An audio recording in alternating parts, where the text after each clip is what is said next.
Haveri, department of political science. ನಾನು Shrimati MV. Satenahalli. ಇಂದು ನಾನು ಚುನಾವಣೆಯ ಬಗ್ಗೆ ರಾಜ್ಯಶಾಸ್ತ್ರ ವಿಷಯದ ಚುನಾವಣೆಯ ಬಗ್ಗೆ ಮಾತನಾಡುತ್ತೇನೆ. ಚುನಾವಣೆ. Election meaning election is an exercise by which voters choose their representatives to hold public office.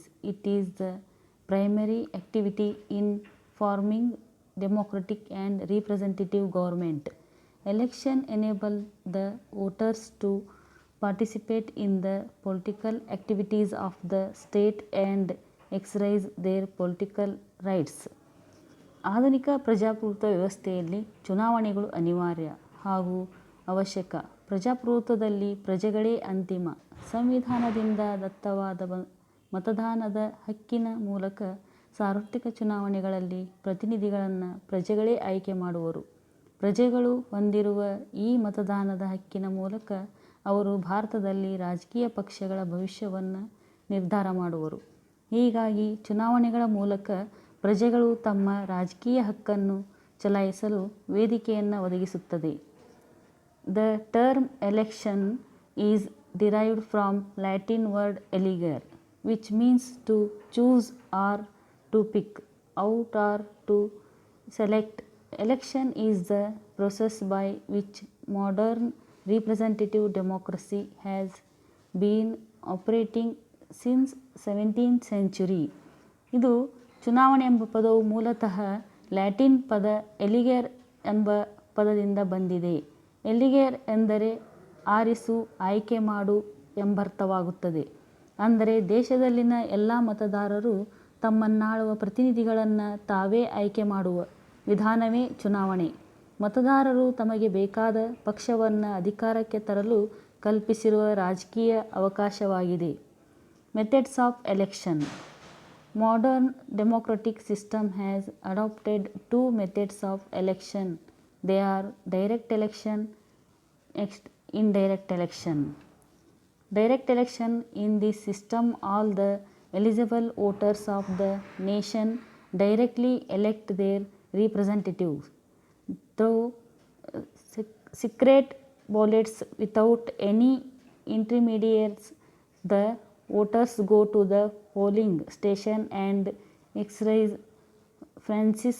For example, the Lok Sabha and Vidhana Sabha in India. Indirect election.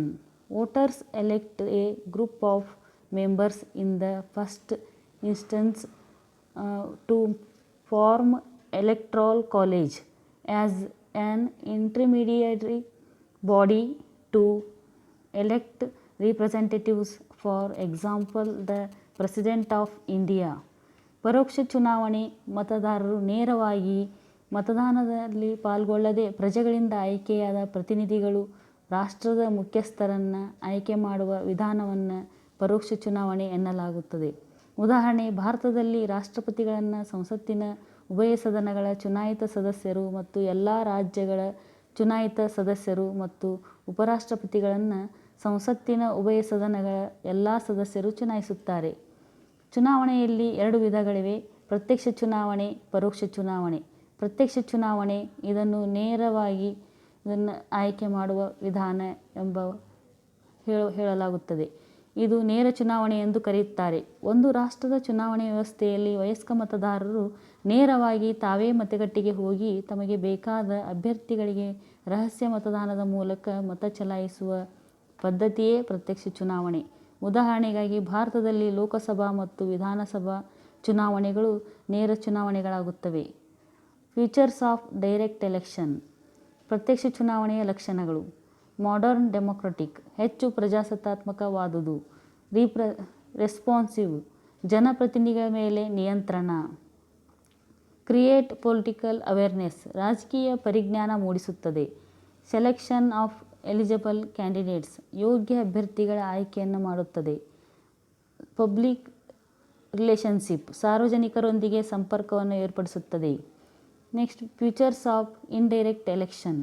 ಪರೋಕ್ಷ ಚುನಾವಣೆಯ ಲಕ್ಷಣಗಳು: ಸೆಲೆಕ್ಷನ್ ಆಫ್ ಬೆಸ್ಟ್ ಕ್ಯಾಂಡಿಡೇಟ್ಸ್, ಸಮರ್ಥ ಅಭ್ಯರ್ಥಿಗಳ ಆಯ್ಕೆಯನ್ನು ಮಾಡುತ್ತದೆ. Prevents unhealthy ಕಂಪೇನ್, ಪ್ರಚಾರದ ಆರ್ಭಟವಿಲ್ಲ. Next peaceful voting, ಶಾಂತಿಯುತ ಮತದಾನ. ಲಿಟಲ್ ಸ್ಕೋಪ್ ಫಾರ್ ಎಮೋಷನ್ಸ್, ಭಾವೋದ್ರೇಕಕ್ಕೆ ಆಸ್ಪದವಿಲ್ಲ. ಸುಟೇಬಲ್ ಟು ಡೆವಲಪಿಂಗ್ ನೇಷನ್ಸ್, ಹಿಂದುಳಿದ ರಾಷ್ಟ್ರಗಳಿಗೆ ಸೂಕ್ತವಾಗಿದೆ. ಈ ರೀತಿ ಚುನಾವಣೆಯಲ್ಲಿ ವಿಧಗಳನ್ನು ನಾವು ತಿಳಿಸಲಾಗುತ್ತದೆ. ಅದೇ ರೀತಿ ಇಲ್ಲಿ ಅಪಾಯಿಂಟ್ ದ ಎಲೆಕ್ಷನ್ ಕಮಿಷನ್, ಚುನಾವಣಾ ಆಯೋಗದ ರಚನೆ. ಆರ್ಟಿಕಲ್ 324 ಪ್ರಕಾರ election commissioner and other election commissioners are appointed by the President of India on the advice of Union Cabinet. The term of office is 6 years or till they attain the age of 65 years. Article 324(6) makes provisions for the salaries, allowance and others privileges to the chief election commissioners, election commissioners and the personnel. The Parliament determines their salaries from time to time and it is borne out of Consolidated Fund of India. Bharat ಸಂವಿಧಾನದ 324ನೇ ವಿಧಿ ಅನ್ವಯ ಚುನಾವಣಾ ಆಯೋಗವು ಒಬ್ಬ ಮುಖ್ಯ ಚುನಾವಣಾ ಆಯುಕ್ತರು ಮತ್ತು 2 ಚುನಾವಣಾ ಆಯುಕ್ತರನ್ನು ಒಳಗೊಂಡಿರುತ್ತದೆ. ಪ್ರಾರಂಭದಲ್ಲಿ ಇದು ಏಕಸದಸ್ಯ ಆಯೋಗವಾಗಿದ್ದು 1990ರ ದಿನೇಶ್ ಗೋಸ್ವಾಮಿ ಸಮಿತಿಯು ಏಕಸದಸ್ಯ ಆಯೋಗಕ್ಕೆ ಬದಲಾಗಿ ಬಹುಸದಸ್ಯ ಆಯೋಗಕ್ಕೆ ಶಿಫಾರಸು ಮಾಡಿತು. ಅಲ್ಲದೆ ಭಾರತದ ಸರ್ವೋಚ್ಚ ನ್ಯಾಯಾಲಯವು ಸಹ ಇದನ್ನೇ ಸಮರ್ಥಿಸಿತು. ಹೀಗಾಗಿ ಇಂದು ಭಾರತ ಚುನಾವಣಾ ಆಯೋಗವು 3 ಸದಸ್ಯರಿಂದ ಕೂಡಿದೆ. ಭಾರತ ಸಂವಿಧಾನದ 324(2)ನೇ ವಿಧಿಯ ಪ್ರಕಾರ ಚುನಾವಣಾ ಆಯೋಗದ ಮುಖ್ಯ ಚುನಾವಣಾ ಆಯುಕ್ತರನ್ನು ಮತ್ತು 2 ಚುನಾವಣಾ ಆಯುಕ್ತರನ್ನು ಕೇಂದ್ರ ಸಚಿವ ಸಂಪುಟದ ಸಲಹೆ ಮೇರೆಗೆ ರಾಷ್ಟ್ರಪತಿಗಳು ನೇಮಿಸುತ್ತಾರೆ.